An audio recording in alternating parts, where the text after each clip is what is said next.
Celebrate tayo kahit anong okasyon ay hindi nawawala ang pagkain na masarap. Agad ka ba?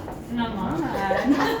Kahit pagkain na yan or sa restaurant or lutong bahay, walang kaso. Wow, walang kaso. Ang importante, busog tayo mga kaagad. Ang kailangan busog lang. Kaya naman ngayong Webes, kahit walang okasyon, ay tuloy-tuloy ang selebrasyon dito sa Kada Umaga. Kaya naman, Tawagin na natin ang ating bisita na tuturuan tayo kung paano magluto ng orange pork ribs. shout! Na pwede ihanda sa kahit anong okasyon. Kung mayroon po kayong okasyon upcoming. Kaya let's welcome Chef Joy Escobar! Hi, Chef!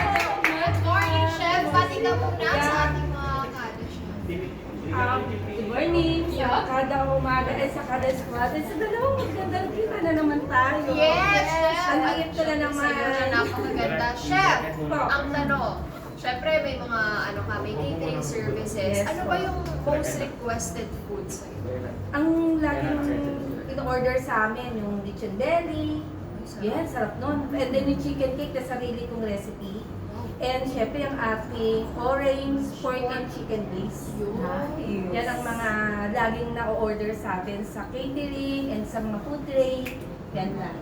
Kaya naman, ba't di pa natin simulan? Ano ba yung mga ingredients na kailangan natin dyan Okay. sa Marami tayong matututunan dito, pangbaon ng ating mga anak at pang negosyo. Ay, Siyempre, very diba? good Napaka-very good niya. At ito ay napakadali lang gawin. Ang kailangan natin parte ng